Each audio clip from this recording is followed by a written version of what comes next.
Tonight on Let It Rip. From heroes to zeros, two Michigan bozos who couldn't manage their own campaigns. Former Detroit Police Chief James E. Craig and self-anointed quality guru Perry Johnson both kicked off the Republican primary ballot for governor after turning in thousands of fake signatures. And now, your host, Roop Raj. Good evening. It's time to let it rip. Let's get right into it. Chief, you were the front runner. Now you're in yesterday's newspapers. Let me tell you something. I'm a cop, and I'm not going to stand for this. This is crap, and I'm a cop. And? That's it. I'm a cop. Okay. Mr. Johnson, you bill yourself as a quality guru, but you spent $7 million of your own money, which amounts to about $333 for every phony signature. What does that say about your executive acumen? Well, the fact of the matter is a practical matter. This is all scratch and sniff electoral fraud. The chief's correct when he says it's bullcrap. I mean, I know we turned in thousands of phony signatures. I know that. You know that. We all know that. But which ones are phony? I don't know that. You don't know that. Nobody knows that. And that's why we should be on the ballot. Now, I brought some examples of these so-called forged signatures. Smell that, Real? It's okay. It's okay, sir. You can sit down. I'm good. You can sit down. It's okay. I want to throw this to Charlie Langton. Charlie, you're a lawyer. What do you make of all this? You stole fizzy lifting drinks. You bumped into the ceiling, which now has to be washed and sterilized, so you get nothing. You lose. Good day, sir. Roop, just let me say this. I know you're a cop. Don't interrupt me. I want to make an exclusive announcement right here on Let It Rip. I'm launching my write-in campaign because I'm the best candidate to unseat Governor Gretchen Whitmer. But also, I'd like to announce my running mate right here. Johnny Walker Blue. I know Johnny, I like Johnny, and I trust Johnny. He's with me everywhere I go. And let me tell you this. Blue labels matter, Roo. And I'm a cop. You heard it here, folks. Right here on Let It Rip, Blue Label matters. Can I get some money?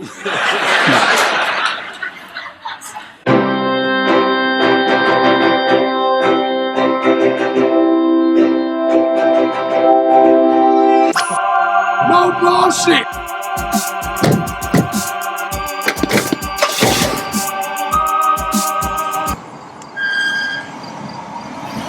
No bullshit.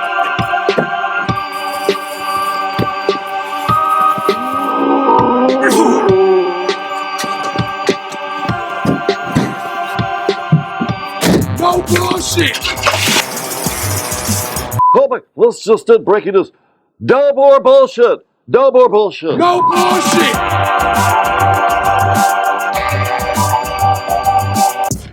All right. I tell you what, if there's a better news show, you tell me. Ain't no better news show than this. And why are we getting shadow banned? I don't know. We've been doing the deep analytical dive of our brain trust on the East Coast. Yeah, they're doing it. I used to be Reddit's biggest reporter. You know, I had the #1 video all time on Reddit for 3 years. Which, was that the dog food one? Was that the bath one? Get prepared for this show. Oh, I'm sorry. Cat food. Cat food. All right, share. The fuck is this guy in the background? This is Jesus hippie back here. Jesus, get the fuck on, man. Spread the word. Share. Yeah, Get out there. Rate, review, subscribe. He back there suntanning in the hallway light, man. Look at this guy, this kid. That's Zach's girl, right? That's a guy that works with us. Fucker do anything to get on camera. The lower level is blessed, Charlie. The lower level is blessed. Hey, Zach, how do you pronounce your last name? Just like scrotum. Just like scrotum. Oh. Zach Scrotum. Zach Scrotum. Karen's eyes just got huge when you said that, too. I don't know why. Jeez. Karen's got kids. Like, you'd think she'd know something. All right, look, okay. Really, really, really big show today. I want you to hang out because we're going to bring him in the second half. The nursing home situation in Michigan is not over. It's not over. Whitmer can go on, meet the press, or whatever she wants. They're trying to create a presidential candidate. We're not done with the gubernatorial election. We're not done with the nursing home. What really happened? Why did they ignore the old folks? Guess who we got? We don't give up on this program. We've got Joe LeBlanc. Who's Joe? Among other things, he runs one of the assisted living facilities, a big one in Grand Rapids, and he's vice chairman of the board of the Michigan Center for Assisted Living. He's up there, and he's going to tell you. So hang for it. Good, yeah. Right? It's finally, it's starting to happen. What's up, Joe? How are you, Charlie? Thank you for having me. You're welcome. Listen, why don't you just busy yourself with hippie Jesus over there. We'll get to you. And I really appreciate it. Take a lot of balls to come out here. Thanks for having me. Yeah. Really appreciate it. And shining the light on this. A lot of people care, man. Absolutely. Most of us do. It's not political to us. And that's why they're banning us, dude. Because when we talk about COVID, ding, ding, ding, you get rung up, even if it's the truth. Right. If you talk about election fraud, like on this show, we say there was none. Right. At TCF, at least in 150,000 minutes, ring, ring, ring, you ban. You see what they're doing? It's like the social media wants us to be divided. Brought to you by David Hall Mortgage. Do you have credit card debt, student loans? Is there a home remodeling project you need money for? A cash out home refinance from Hall Financial is the answer you're looking for, Mike. You may have thousands of dollars you didn't even know about. The average house has gained over 30 grand in value over the last year. With 10% employment, 10% inflation is actually $27,000. But hey, Great. it's still a lot of money. Take all of that equity you have, and consolidate your debt. Call Hall Financial and get your cash out refi payment in as little as 8 business days. 866-CALL-HALL or all online at callhallfirst.com. Now, hi, Karen. Hi, Charlie. Should we get to the news? I think we should. Okay, let's call this first rundown the news behind the bullshit news, okay?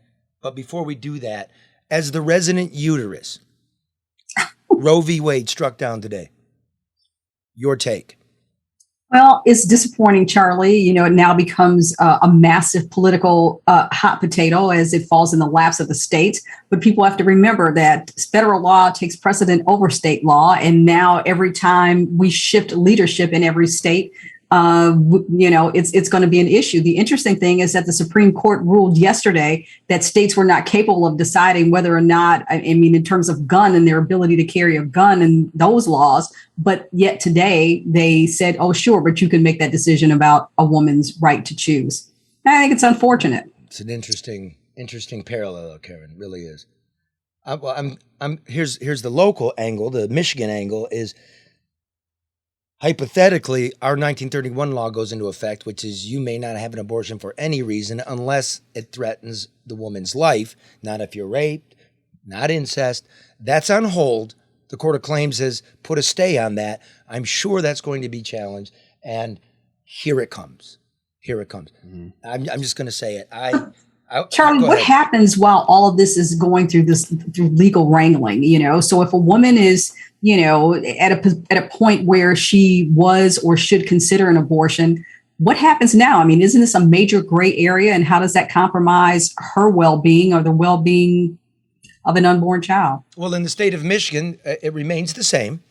There's a stay in where was this last case? Mississippi. Yeah. So it's going to be 15 weeks in Mississippi. I believe it's no abortion at all in Oklahoma. Yeah, that would just pass not that long ago. But you're so right about that, Karen, about guns and abortion. In 24 hours, the Supreme Court just launched us into a new era. Oh, yeah. Yep. That is amazing. Wherever you're at on it, I'm going to say, I might as well. Might as well just stop hiding. I'm pro-life, and I believe in your choice. How's that? I think that's the majority of people, but... So I do believe there's a petition going around to put this question to the ballot as an amendment to the state constitution. I would sign it, but I never sign anything as a reporter. But I just want to let you all know that. I mean, I'm not. But then again, the Supreme Court says I do have a say in it. Who's collecting these signatures? Even if I don't have a uterus, Karen, apparently I do have a say in it. And I would like to say, okay, but, not 9 months and you're vacuuming the kid's head off. Does that make any sense? No. But no, in New York, it's 9 months. Each state makes its own laws.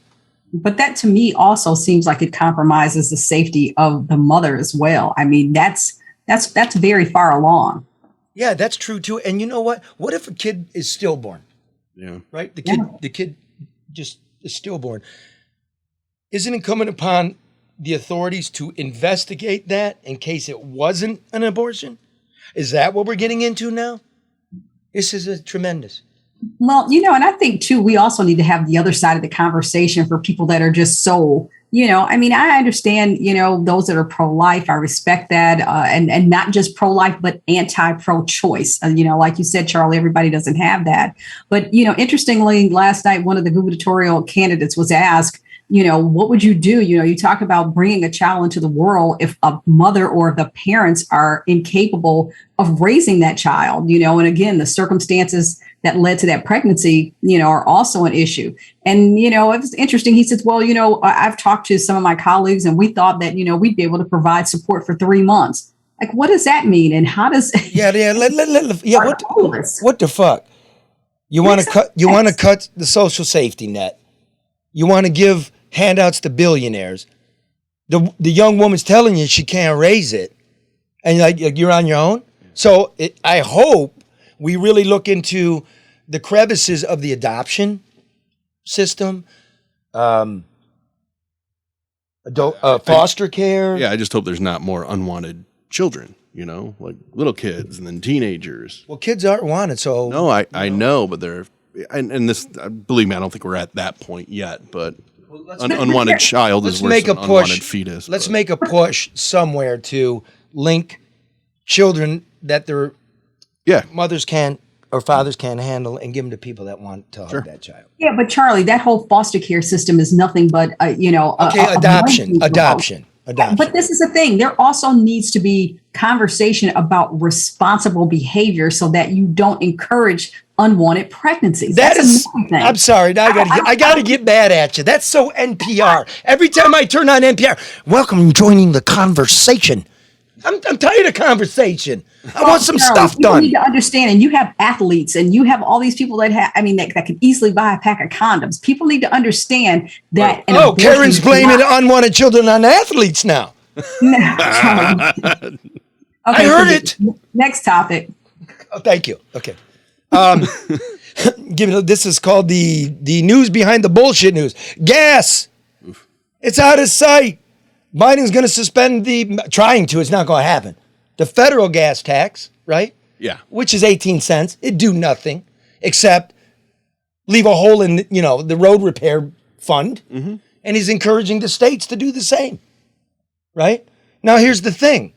If you lower gas prices just a teensy bit, then it makes the demand go up. Then people buy more of it and the price goes up. Number one. Right. But Charlie, and we talked about this yesterday. Jennifer Granholm said she was sitting down to talk to the oil companies to get them to reduce the price. But, that doesn't automatically mean that your gas stations have to conform. So, you can say, the oil companies have reduced their prices, but that doesn't mean you're going to be seeing it at the gas station. This got nothing to do with the tax has nothing to do with the oil companies. The gas stations don't necessarily have to lower their prices. There's no guarantee the price will go down. Yeah, now, for the Secretary of Energy and the major capitalistic society in the world is begging for a price break? That's not market economics. Get out of here, Granholm. Get out of here. It's stupid. Here's the other thing. The way, the bipartisan infrastructure law. I actually read this for you people. Oh, wow. It sucked. Believe me, I wanted to get the Peaky Blinders. But I thought I should do this. The way that they're going to give the Biden bucks for the infrastructure out for the roads is based on a calculation how much the state pays into the federal highway fund. So if we don't pay into the highway fund... You get nothing out. Well, I don't know exactly what the level is because they didn't put the formula in there. But what is this? But if you take away that federal tax too, that's just less than the whole pie anyway. And then when you take the sales tax out and the Michigan gas, part of that goes to schools. It's a short-sighted. We've got unwanted kids in schools that we're not going to fund. Yeah. It's market principles. We're going to have to suck it up. Here's what I say, drive less. World's getting crowded. Stuff's getting rare. Drive less. Take the bicycle to the store. That's all we can do because the reason inflation's through the roof is we printed money we don't have. That's true. And the value of money is going down. So we're going to do more of this. It's time for this nonsense to be over. Last point on that, Karen, with your supercar. What's my supercar? It takes only premium. Premium, yeah. Yeah. Only takes premium, yeah. Yeah, and fairy dust. So what do you want me to do? I want you to get on the bike, go down to the liquor store back in Bewick. No. Wait a minute, and buy a bottle of Johnny Walker Blue? Red appreciates it. I hope so. Okay, guns. Supreme Court ruled that you may not have onerous rules on people's ability to carry a firearm on them. New York, state, California, Chicago, they have very, very hard rules on carrying a weapon. It's ruled unconstitutional. Your take on this, Karen? Charlie, I'm going to say this. I think a lot of that decision was performative. I think that rules are only as effective as they are enforceable. It actually boils down to, if you think about the kid from the Oxford shooting, his parents were allegedly enablers. We think about the shooter in Buffalo, and there were quote unquote red flags around him. But if those things fall on deaf ear and there's no follow up, then all of these things are irrelevant. I do think people should have a right to carry a weapon, but I do think that they should have a right to carry a weapon with some degree of responsibility. Yeah, try legislating that. Here. You can't, and you can't. That's the thing. But do people really want a safer community? You got people driving down the streets of Detroit shooting at each other over traffic, snafus. I mean, we're such an angry society right now. We're on edge, and guns have become our solution of choice. So the totality is this. Hey, LA. Hey, New York. Hey, Chicago. Welcome to the United States. Because that's how the rest of us live. So very little change for us. And I did read the decision, and here's some quick notes. It's still legal to ban handguns from highly sensitive places. It's still legal for the state to invoke training and background checks, right? Et cetera, taking a class, right? Yeah. Didn't it really just get rid of you had to explain why you wanted it, which... Yes. That's kind of silly. It's none of your business why I wanted it, but I'm all for more training. These are very crowded cities, man. That was the reasoning behind it. Now, it's a sensitive place. The court ruled that that the restrictions, if you're going to restrict handguns, they must be traditionally adopted in U.S. history, all of U.S. history. Well, what's weird about this decision is the New York law about carrying it and having an extra special reason is 100 years old. Yeah, it's very old. So that's interesting. Now, here's the deal. In 2008, there was a Supreme Court ruling about keeping firearms in your home, right? Mm-hmm.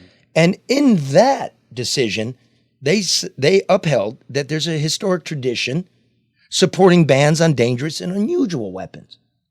So it's not completely out of there in terms of semi-automatic rifles or cannons or machine guns. So that hasn't disappeared. But in total, you don't need a compelling reason to have to tell the government why you're carrying a piece. I have a CPL. I don't carry it. And you know why I don't carry it? Because I don't want to carry it. But you know why I have it? Because everybody else got it. So now New York get to have it. Oh, and then last night, what did the Senate do? Talk about performative. Go on, tell us. Well, they came to an agreement for sensible gun laws, but it really doesn't. I mean, I just laughed at it when I saw things like encouraging states to adopt red flag. Mm-hmm. I mean, what is encouraging states? What does that mean? And then money for more schools. It's interesting to see some kind of bipartisanship, but it's all bullshit. Yes, yep. The bill expands background checks for gun purchasers between the ages of 18 and 21. Yeah. very small. Don't ban an 18-year-old. No. So that I don't think that was going to stop the Uvalde kid or the kid in Buffalo, right? What's that? You're telling me older people don't commit, or I mean, I understand the last couple times these were, kids, but so what does that mean? You got to wait till you're 21 before you do a mass shooting? The other side of that, Charlie, I saw an interesting piece about this is just the tip of the iceberg. And the real danger of having so many guns in this country, how they impact people with domestic violence, people as in regular, we respond to these things that get a lot of attention, but guns are so readily available in this country and a part of our everyday lives in a negative manner. But it's like, that's not going to do it. Let me just say that it's not. It ain't much. And you don't hear anybody really bitching about Mike. Nobody's really bitching about this, right? He's like, no, that's gun Mike. Just does nothing. I won't even go into it, but Mike's a gun guy for real. You showed me pictures earlier. Now, the second half of the news behind the bullshit news brought to you by ADR. It's pretty simple. ADR consultants are the ones you call when you need to get something done right, on time, and on budget. If you're an investor who can't get straight answers, if you have issues with city zoning, if you're trying to get something remodeled and need permits, variances, or just help navigating the shitty government, you call ADR. Save money, save time, ethical, honest, and smart. Call Barry Ellen Tuck for a free consultation, 248-318-9424. I'm getting good at those. Now next. Another one out, another report out, another study. Oh boy. Give me some music. What kind of music? Something right now. Yes. Yeah, okay, that'll work. It was ready. Walden Hub examined 150 of the largest cities in the United States and evaluated each city's credit rating, debt, education scores, health scores, crime rate, economy, and infrastructure. Boy. From worst to best, the worst run cities in the United States. Let me start looking. Where would I look for, say, Detroit? Towards the end. That would be the best. Oh, that's let towards me the look. front. Let me look. 150, 149. Oh boy. No, I don't see it. Really? Maybe I should go towards the top. You remember my rule of thumb on these kind of studies? Yeah. Depends how they phrase it. Sure. Either look at the top or the bottom. Let me go right to the top here. The worst run city in America is Washington, D.C. Number 2 is San Francisco. And we all know that. Everybody's getting beat surprise, up. The hippies are flopped all over the place. They got drug shooting dens. Nobody cares. Expensive as hell, too. What about number 3? New York City. You thank you de Blasio for the bums bathing in the fountains? Chattanooga, Tennessee. Chattanooga? I like Chattanooga. Yeah. You know what Chattanooga's good for? What? Stop, get some McDonald's, take a shit, and get on down to Miami, man. That's right. Am I right, Gun Mike? Rest up. Yep, Gun Mike's like, hell yeah. And coming in at number 5, the mistake on the lake, Cleveland, Ohio. Really? Yeah. Number 6, Detroit. Detroit. There's supposed to be music. Mark. I know you're distracted. We're already being shadow banned. I don't want to be booted either. Number 7, just up the highway of pain, Flint, Michigan. I was wondering which one was going to be ahead of it. Number 8, Oaktown, California. Number 9, Have a Hartford, Connecticut. And number 10, Gulfport, Mississippi. There we go again. Hey, we did better in We're Cleveland. worse than Gulfport, Mississippi? Wow. Have you been to Gulfport, Mississippi? It's warm there, Karen. Karen, be positive. We're better than Cleveland. Hey, we're I not don't know Cleveland. about that. I mean, Cleveland kind of experienced some bounce back over the years. Yeah. But How long did that last? I'll take it. Now let's do this real quick. We're the worst run city. Why? Let's start with just some shit we talk about in this program. Look, I want you all to listen because we're having a debate here about billionaires, scumbag billionaires getting money. Let me start out with this. Duggan's demolition program. You guys remember I told you that? Feds are in here. They might have thrown poison dirt in there. Well, guess what just happened? The city's inspector general just took the biggest demolition firm, the one with the most jobs right now, and kicked them out for 20 years because they're actually white guys who are posing as black guys to get contracts with the city. And now we don't got anybody to do the demos. And now the price for the white guys that didn't get the job before, now they're going to come in and go through the roof. Yeah. This is the worst run city. Pretending to be black guys. Yeah, how do they do that? That's what they did. Oh, they do it all. Karen knows this. Karen worked in City Hall. Basically, white guys, because the city's like, hey, you got minority owned and all. Yep. So white guys. It's one of those good in theories. Bring in a black guy, give him some peanuts. He puts his name on the shit, and hey, we're minority. Yeah. But I live in fucking Northville. Yep. Is that true, Karen? That is absolutely correct. And that happens a lot, which is why compliance with certification is so important. But you have people all the time, they'll put a black person or especially even a black woman at the forefront and say, hey, this is, a minority owned company. We are qualified for A, B, and C contracts and opportunities, and nowhere to be seen. Sounds like something else too, Charlie. We got a lot of that going on at City Hall, but yeah, you're right. Yeah, and the bribe vig in this town, Gun Mike, is 30%. That's the stack on top. That's crazy. That's what really goes on. So when we tell you these little things, we're telling you something bigger. How does this play out? Violence, that's part of this worst run city, right? We went bankrupt to relieve debt. That's part of the measurement here. And we went bankrupt to get some cops. But we got less cops, making less money. Look at inflation. Okay, so here's what I'm hearing. Breaking news. Oh, that one I can do. Okay. Sources tell me that they've listened to the No Bullshit News Hour and complaints from business people downtown and in Greektown, where there was 5 shootings in 24 hours, and they're flooding the zone with police officers, so that's good. But they're taking them from the neighborhoods. I'm told, and according to a Facebook page only available to cops and me, that they're looking for 12 volunteers in the 9th, 4820 die. 12 volunteers to do overtime to patrol the streets because they got nobody scheduled to patrol the streets. What? Yes. Did you hear this? It's insane. To volunteer? For overtime. Yeah. For overtime. We need to staff these 6 patrol cars. Yeah. 6 stinking patrol cars for the east side of Detroit. Wanting 6? Most dangerous zip code in America. In America. We're talking about guns and everything, Karen. And what? Right. The But fuck? Charlie, what's going to happen downtown on Monday? The fireworks. I mean, and that's also, kind of like open season on the neighborhoods because all the resources are allocated to downtown. What do you mean, though? Like, it's for those that don't know. Yeah, the neighborhoods. Well, explain to people, like, who don't know. Like, we got Joe over here. He doesn't know what those are. Okay, well, we have an annual fireworks that is presented on the riverfront in downtown Detroit. People from all over the metropolitan area and even from some other parts of the state come downtown. It's televised. It's a big deal. And in order to keep the presentation as pristine as possible, every allocated resource is provided downtown. And America's second most violent city, Detroit, and the suburbs, they're nuts too.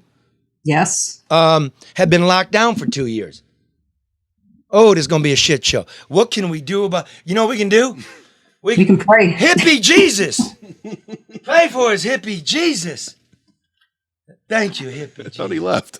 I didn't know Jesus was Catholic. He's always here. His hair is pretty nice. Maybe I need to see his style. You and Jesus? I used to have hair like that. He'll get his. Don't worry about it. Don't worry, Cam. We all going to get bald and fat. Oh, what a mess. Don't say that. Well, I'm already halfway there. Mark's just fat. Yeah, exactly. Okay, so we don't have any police. We're the worst run city. Karen wrote this really dynamic, it's really the buzz around town, about the argument to give billionaire Dan Gilbert $60 million more to complete a skyscraper. That's what we're into the 5th year here. Karen, it feels longer than that, Charlie. This is a site that he acquired for $1 from the Downtown Development Authority. And the issue becomes $1. You can't, I'm sorry? $1. Like you're always jumping ahead of yourself because you think Everybody listening knows what you're talking about. So lay out what this is. He got the land for $1. He got the land for $1, which was the historic Hudson site in downtown Detroit, a significant prime piece of property in an area, downtown Detroit, where he already owns more than 100 properties. He is the largest landowner in downtown Detroit. But it has been several years. Nothing has happened. He's already received $200 million in tax incentives and breaks, and now he is asking for $60 million more. I'm not upset with him for asking. I am upset for it even to be considered by people who should be making decisions in the best interest of this city, both fiscally, socially, from a safety standpoint, and from a residential standpoint. You know, we think about, why is he asking for $60 million? That's a good question, Charlie. Well, I don't know. You do, Karen. It was in your story. No. I can't even throw a softball to this woman. Charlie, I'm trying to keep up with you. I never know where we're going. I got all this from you. Okay, well then you tell me. Let me tell you what you think. Hold on, let me see. Let me how tell well you what paying you think. attention. You're going to keep that, baby. That's first of all. It took me a while. Okay, you got that? Yeah, sorry. All right. Oh boy. Well, because they're saying all that money you gave me, I'm going to need more because this project won't be viable, right? Without it, exactly, and that we cannot complete it without it. Which let's pause there for a second. We can't complete it without it. Yeah, that's what one of his businessmen did an interview on Channel 7 and pretty much said, if you don't give us the money, then we're going to see what that does to the relationship that Dan Gilbert has with the city of Detroit. Oh, a shakedown. Because look, if it's $60 million piddling dollars, right? If it's $60 million piddling dollars and it's going to break you, this project's bankrupt, right? And if you do have it, it's a shakedown because you're one of the richest men in the world. And no project in the Midtown downtown corridor has been done without the public's money. So, Doesn't it cost more now too because they've taken so long building it? Well, you're supposed to lock your costs in your contracts. But Karen, do they have an anchor tenant that we know of? Huh. We're not aware as to whether or not they have an anchor tenant.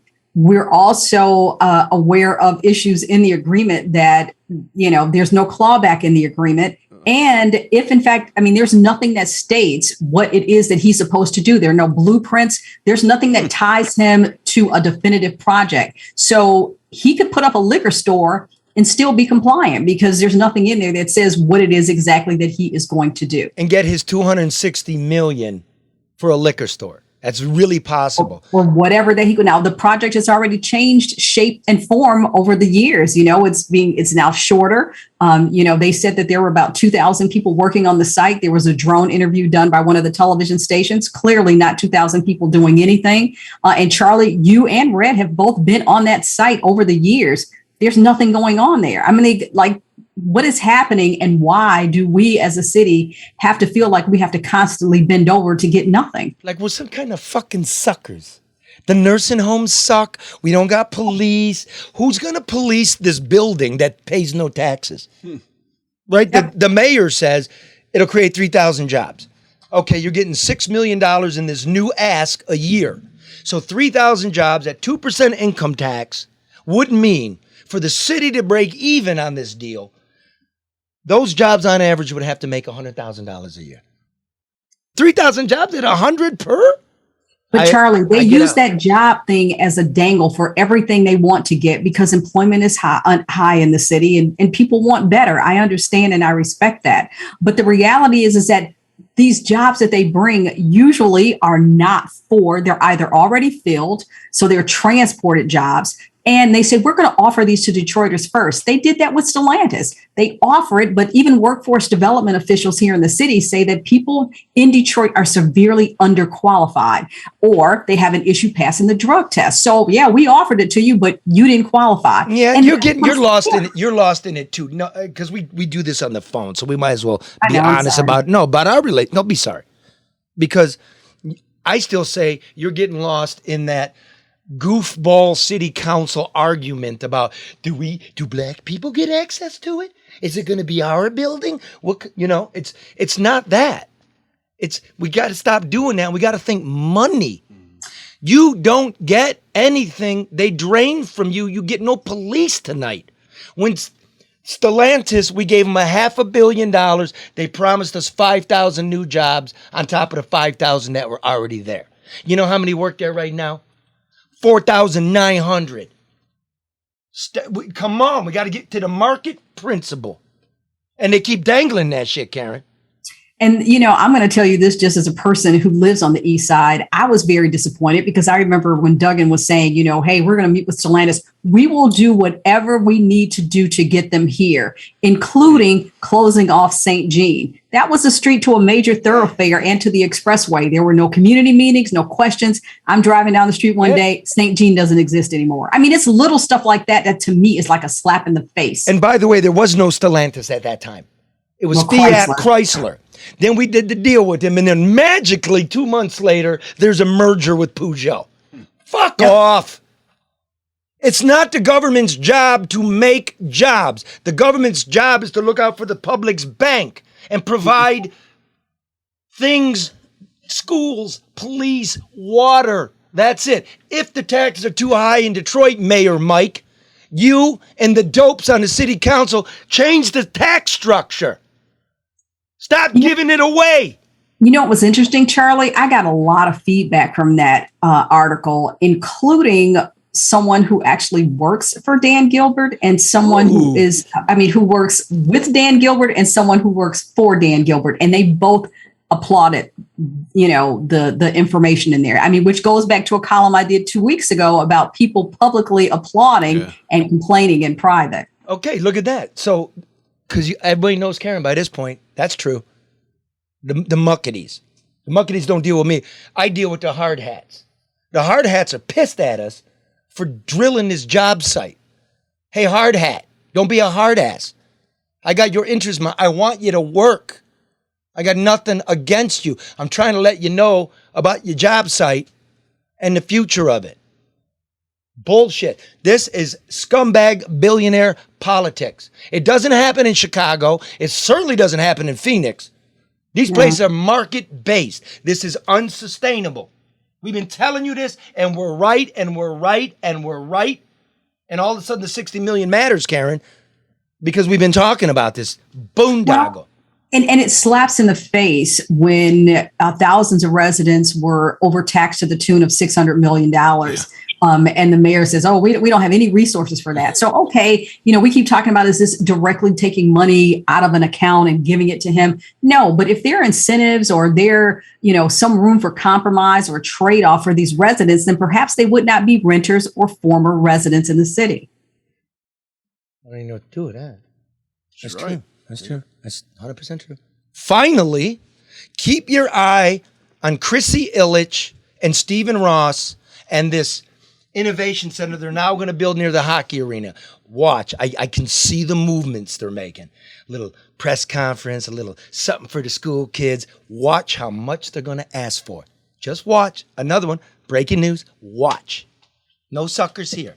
Okay. Now, let's get to the rant and get to Joe LeBlanc, the whistleblower, vice president of the board of directors of the Michigan Center for Assisted Living, the nursing homes, as we call them. But before that, let me just say that, what are we doing here? Luke? We can do Luke, yeah. Put it on there. Call Luke Nowacki. You don't know what the fuck you're doing with your money. If he gets 60 million, he can make it make more. Nobody knows what they're doing. Again, Dan Gilbert doesn't know what he's doing with his money. What's Rocket stock going for now? 6 and something? Call Luke Nowacki. The guy spends his time reading about wheat futures in the Ukraine, how it affects you. 248-663-4748. He's got the worldview. You got to raise kids.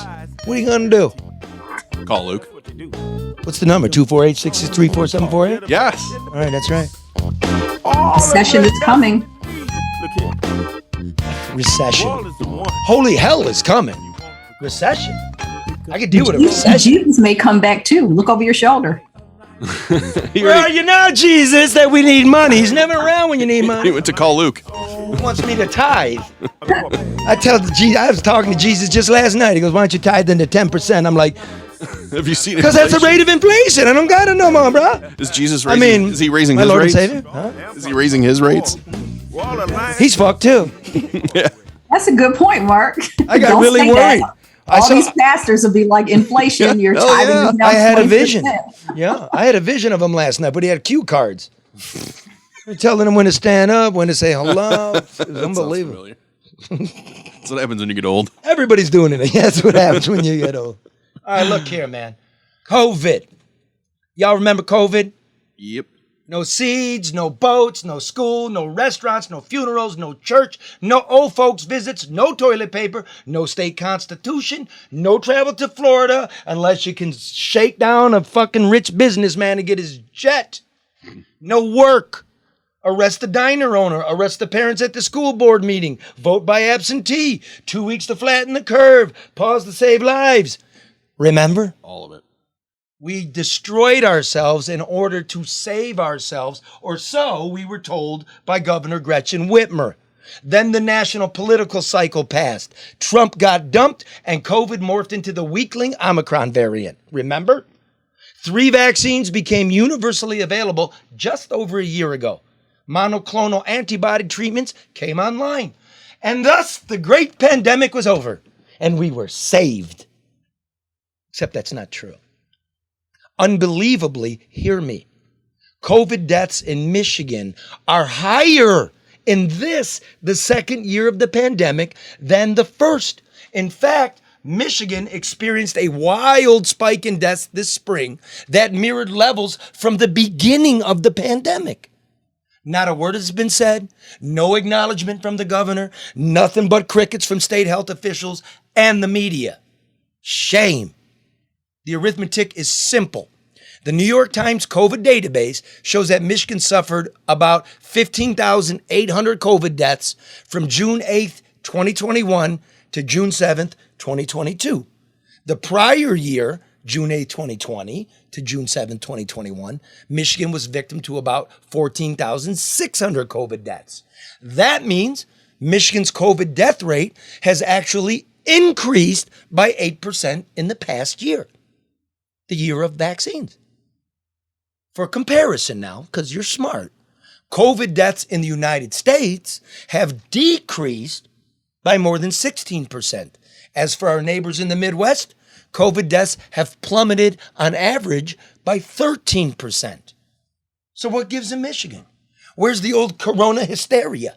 By the standards of 2020, these numbers would justify new lockdowns. Not that I'm advocating for that, since they seem to have accomplished so little.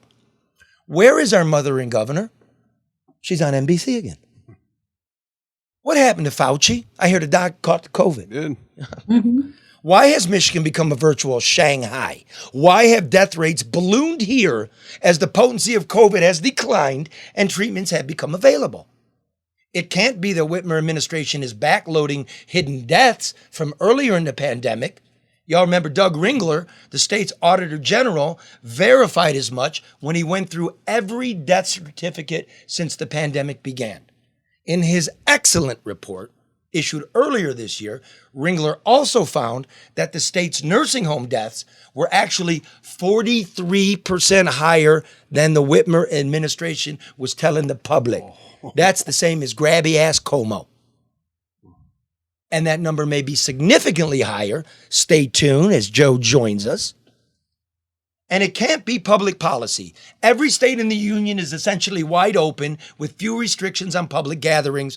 The age of lockdowns and mask mandates is behind us, except Detroit school children. It can't be vax rates either. According to that Times data, Michigan is about average in vaccination rates among adults in the Midwest, which includes Minnesota, Wisconsin, Illinois, Indiana, and Ohio. So I'll leave that to the scientists and epidemiologists to figure out the why.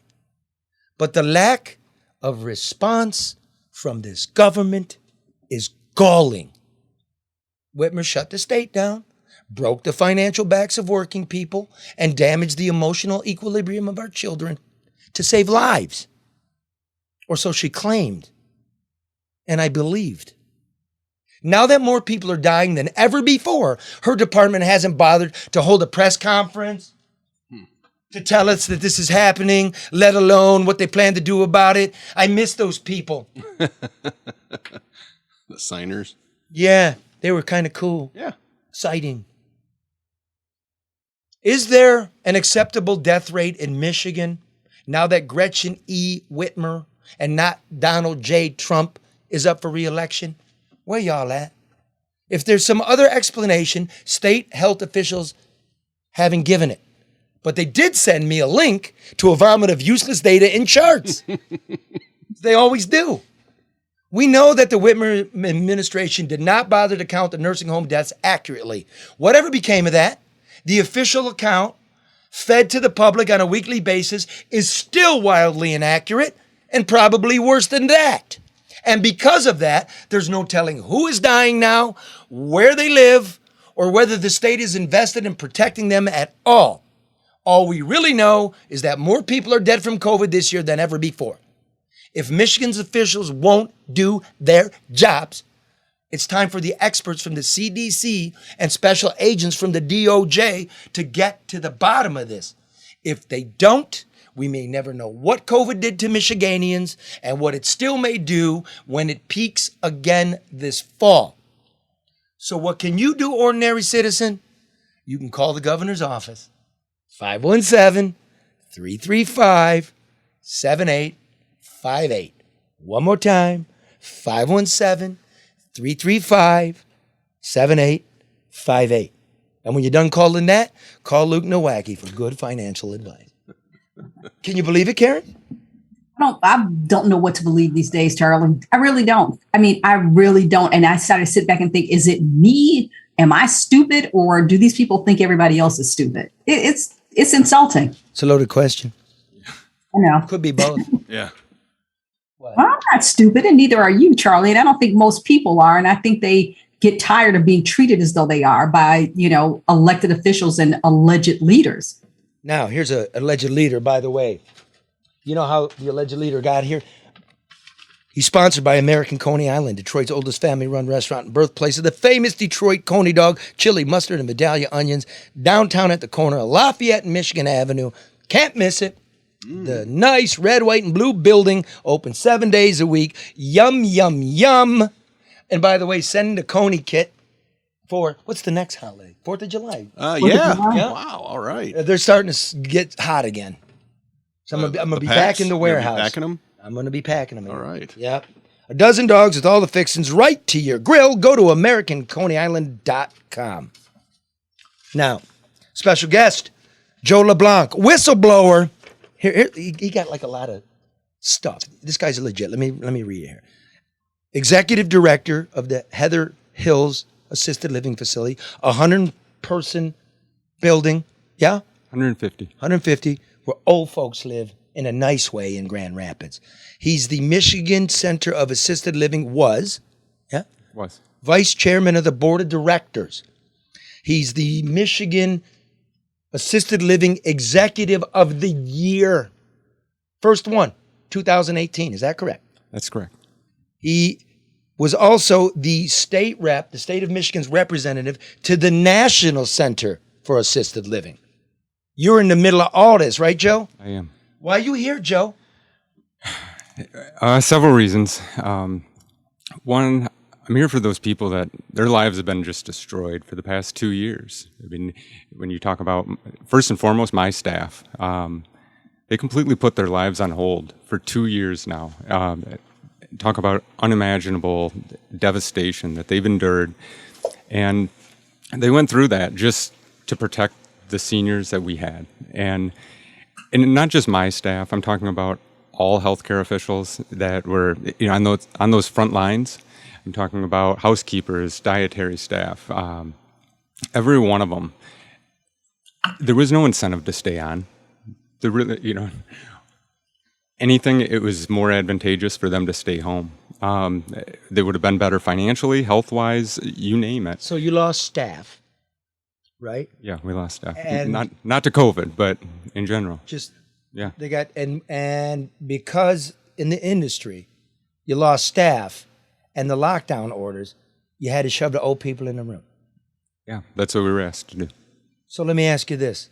Did loneliness kill old people as much as the bug killed old people?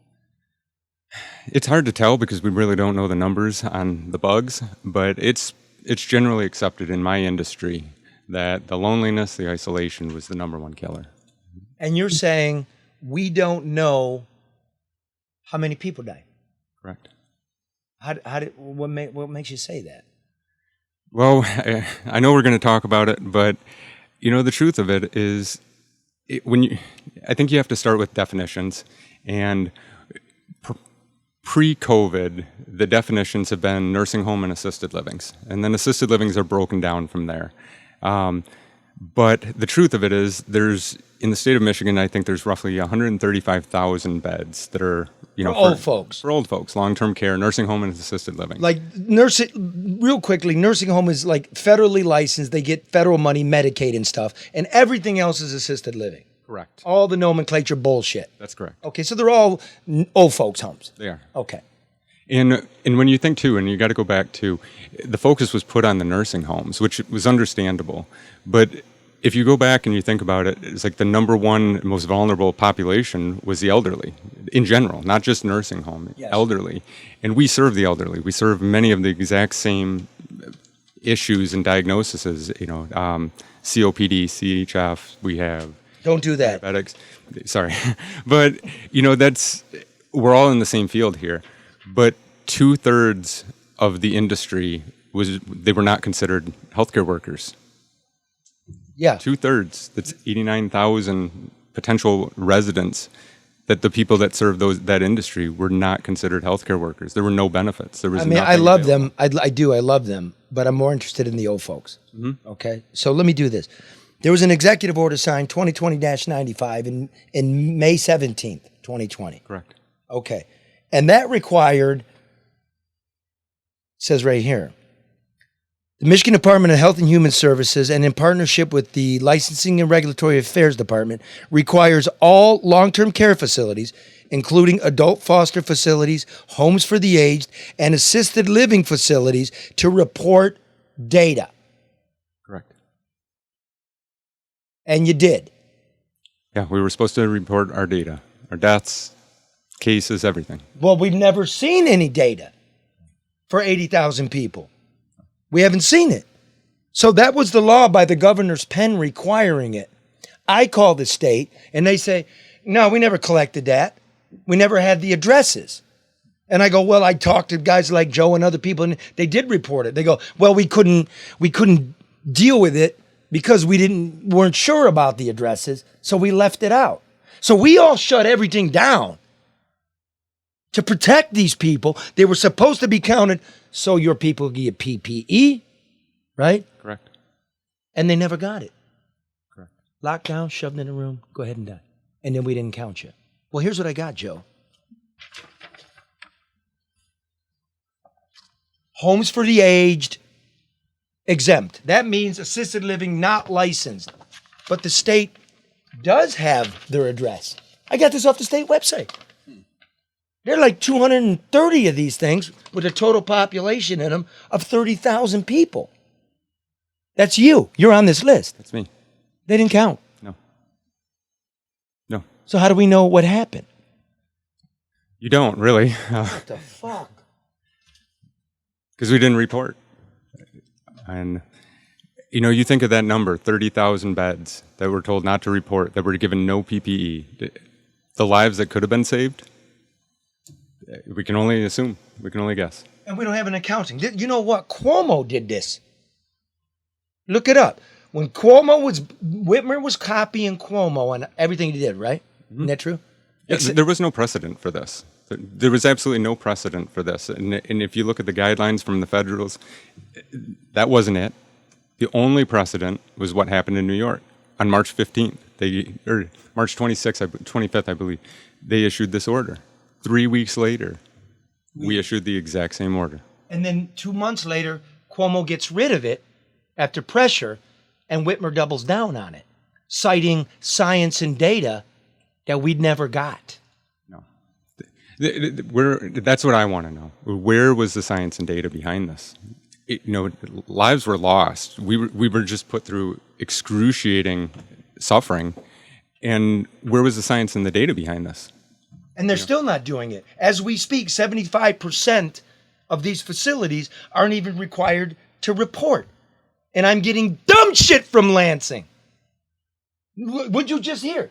COVID's higher in the last year than the year before, and we're not counting. How in God's name is this possible? Next Election question. year. Huh? It's election year. Yeah, well, we're not. This is the point. Fuck you and trying to be running for president 2 years from now.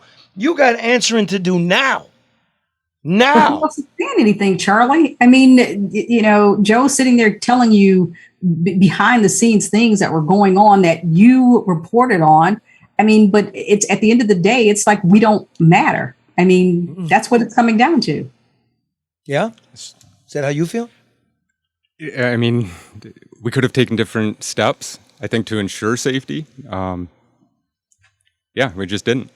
Were you ever asked, Joe, for your input or suggestions, as a representative of other elderly care homes, like what can or should be done based on the fact that you were there? Did anyone ever ask? No, nobody asked. I definitely voiced my opinions, and, just the steps we took at Heather Hills, I think just answers that question. And the important thing is we recognize that there were multiple threats. COVID was one of them.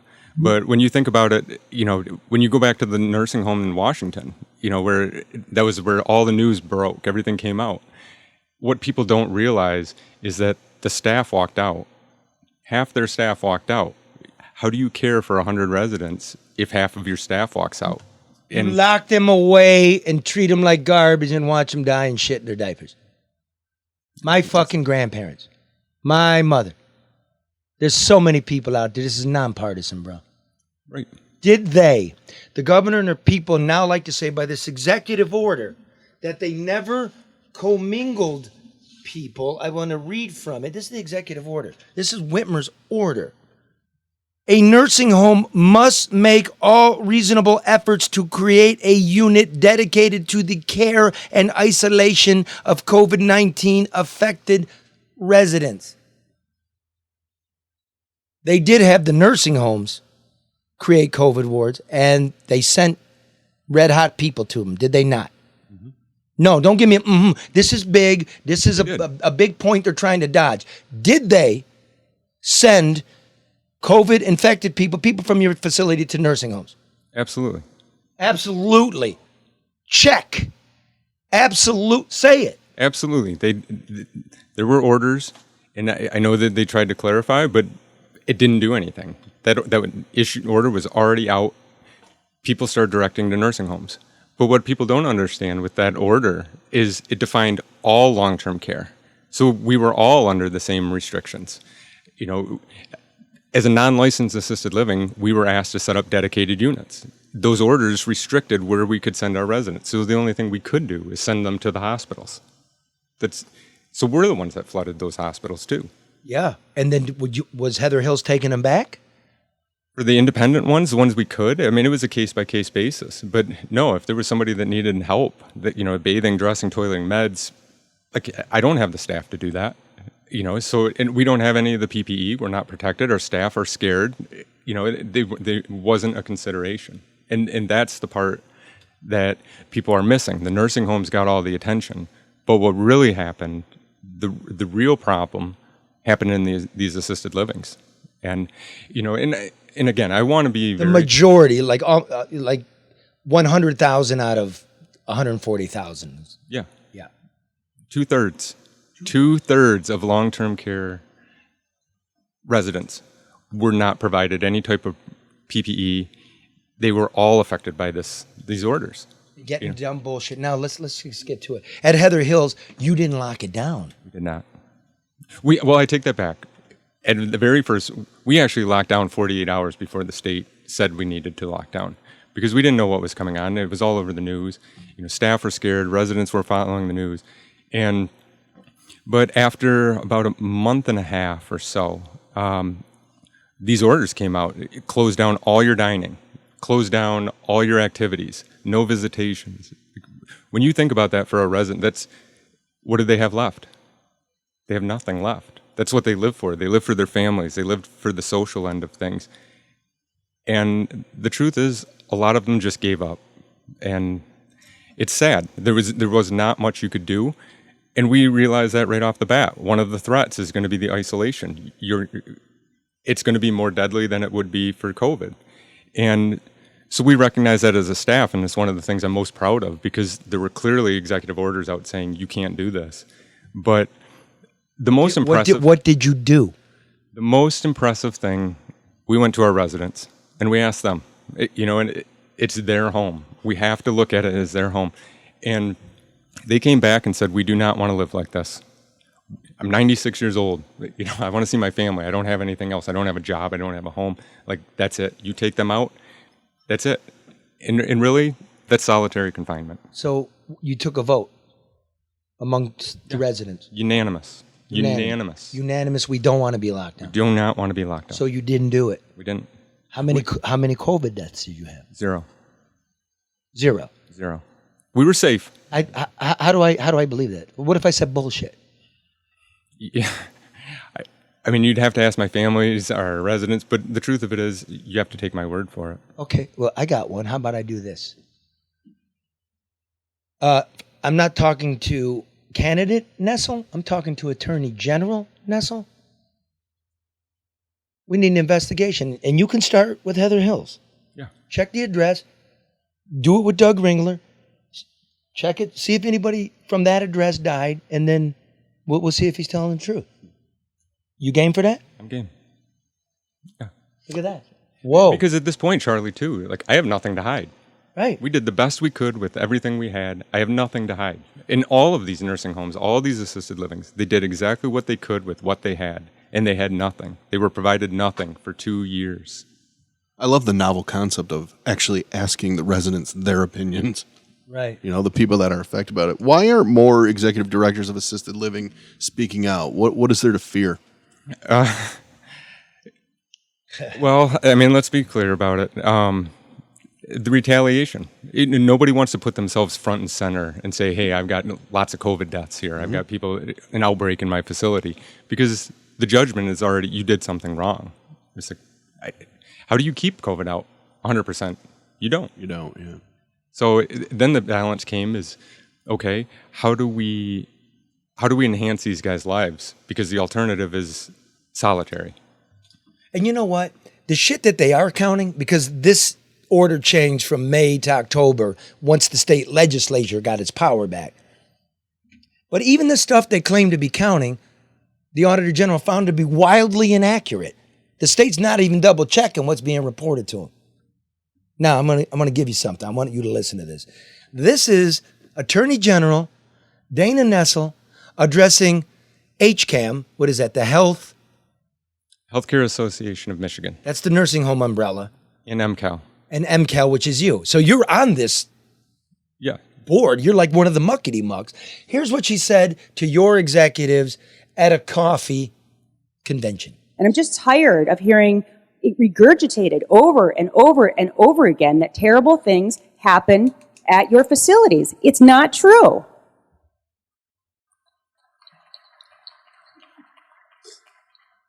And I would suggest that people are much safer, quite honestly, in your facilities than really, well, certainly than when you go into the Capitol building. I'll tell you that right now. Joe, what do you make of that? It's sad. Well, what do you make of it? I think...